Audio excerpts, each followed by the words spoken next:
नमस्ते। Ideas for ये channel में आपका स्वागत है। आज के वीडियो में हम देखेंगे अगन माह मार्गशीर्ष के इस महीने में माँ अन्नपूर्णा की पूजा प्रतिदिन हम कैसे करेंगे। देखिए, पहले दिन और लास्ट दिन में आपको थोड़ा समय लग सकता है, बाकी नॉर्मल पूजा आप महीने भर कर सकते हैं। इस पूजा को कृष्ण पक्ष की पंचमी तिथि से बहुत लोग शुरू कर देते हैं। बहुत लोग मार्गशीर्ष के इस महीने के पहले दिन यानी प्रतिपदा से ही शुरू करते हैं। शुरू करके कोई 16 दिन के लिए, कोई 17 दिन के लिए और कोई 21 दिन के लिए पूजन करते हैं। पूजन का अंतिम दिन होता है स्कंद षष्ठी के दिन, यानी कि जिस षष्ठी आएगी उस दिन। कोई इसको पूर्णिमा तक पूरा रखते हैं, पूरे महीने व्रत करते हैं। तो अन्नपूर्णा माता का पूजन की विधि अलग अलग जगह पर अलग अलग है, लेकिन पूजा करने का प्रोसेस लगभग सेम है। अन्नपूर्णा माता का व्रत, पूजन और अनुष्ठान करने से घर में कभी धन धान्य की कमी नहीं होती। इस व्रत पूजन के प्रभाव से धन धान्य की वृद्धि के साथ साथ कुल वृद्धि, ऐश्वर्य, आरोग्य की भी प्राप्ति होती है। इस पूरे संसार को भोजन तभी मिलता है जब माता अन्नपूर्णा की कृपा होती है। भगवान शंकर ने माँ अन्नपूर्णा से दीक्षा ग्रहण की थी, तब जाके पूरे संसार को पोषण मिला था। आइए अब जानते हैं पूजा विधि के बारे में। ब्रह्म मुहूर्त में यह पूजा करनी है तारों के छांव में। आपको सुबह सुबह पहले स्नान आदि कर लेना है। यह पूजा आप घर के मंदिर में भी कर सकते हैं या फिर अलग से माता की चौकी लगाकर भी कर सकते हैं। अगर आप 21 दिन या 16 दिन की या फिर 17 दिन की पूजा कर रहे हैं तो फिर आपको चौकी इस तरह सजानी है या चौकी को इस तरह रखना है कि आपको बार बार ना हिलाना पड़े। तो चाहे हर शुक्रवार के दिन इस पूजा को आप कर सकते हैं। आप चाहे तो केवल एक दिन यानी कि जो पूर्णिमा का दिन है, पूर्णिमा के दिन भी इसको कर सकते हैं। देखिए, आपने अपने मान्यता और अपने अपनी क्षमता के हिसाब से आप इस पूजा को कर सकते हैं। सबसे पहले हमें चौकी लगानी है। चौकी पे लाल वस्त्र बिछा लेंगे और चावल का आसन देकर माँ अन्नपूर्णा का फोटो या तस्वीर उस पर विराजमान कर लेंगे। थोड़े से अक्षत रखकर उस पर दीप प्रज्वलित कर लेंगे। अगर आपके पास मूर्ति है तो आप उनकी भी विधिवत पूजा कर सकते हैं। मैंने यहाँ पर फोटो में कैसे पूजा करेंगे, मूर्ति में कैसे पूजा करेंगे, अगर फोटो और मूर्ति आपके पास कुछ भी नहीं है तो आप कैसे पूजा करेंगे, वो इस वीडियो में दिखाया है। आप बहुत ही आसानी से यह पूजा शुरू कर सकते हैं। दीप प्रज्वलन के बाद हमें थोड़े से अक्षत रखकर उस पर गणेश जी का विराजमान करना है। उसके बाद हम गणेश जी को हल्दी, कुमकुम और पुष्प समर्पित करेंगे।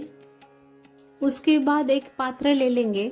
पात्र को थोड़ा टीका लगाकर उसमें हम धान भरेंगे, नया धान जो इस समय आता है। इस धान का बहुत महत्व है। अगर आपको धान नहीं मिल पाता तो आप बिना टूटा हुआ चावल, अक्षत भी इस्तेमाल कर सकते हैं। यहाँ मैंने एक पात्र में अक्षत भरकर उस पर एक सिक्का, हल्दी की गांठ और सुपारी को माता के प्रतीक रूप में रखा है। इसकी भी पूजा कर सकते हैं।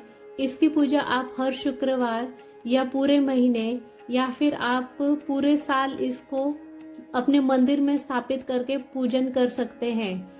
इस तरह अक्षत पर सुपारी रखकर हम इसे माता अन्नपूर्णा का स्वरूप मानकर इसका पूजन कर सकते हैं। अगर आपके पास मूर्ति है तो बहुत अच्छी बात है।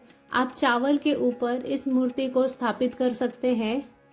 यहाँ मैंने आपको 3 विधियां बताई जिससे आप माता अन्नपूर्णा की घर में स्थापना करके पूजा कर सकते हैं। माँ अन्नपूर्णा की स्थापना के बाद हम वस्त्र स्वरूप कलावा चढ़ा देंगे। तो आपके पास फोटो है या मूर्ति है या फिर सुपारी पर आप ये वस्त्र स्वरूप कलावा चढ़ा सकते हैं। उसके बाद हम माता को तिलक करेंगे हल्दी कुमकुम से।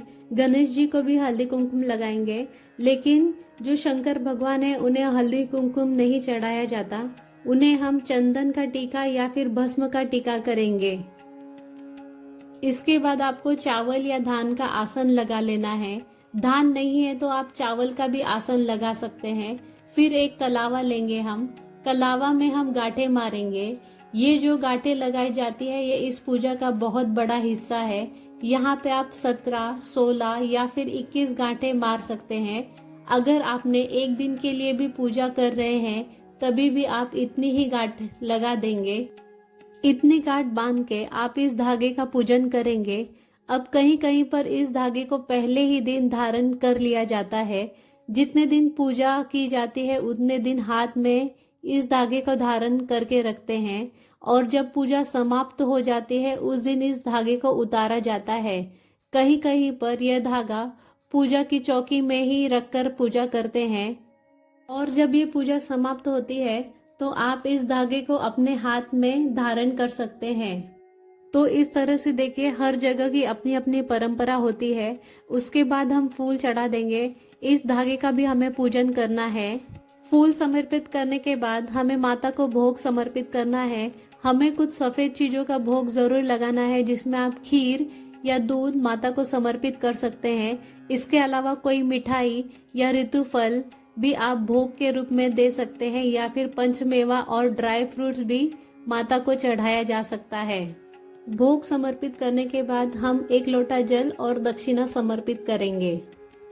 उसके बाद हाथ में एक पुष्प लेकर हम माता अन्नपूर्णा की व्रत कथा सुन लेंगे और हम माता अन्नपूर्णा को स्मरण करते हुए माता को यही आह्वान करेंगे कि माँ हमारे घर में खाने पीने की कभी कमी ना हो, कोई भूखा न सोए, कभी हमारे घर में किसी भी तरह की अन्न धन की कमी ना हो।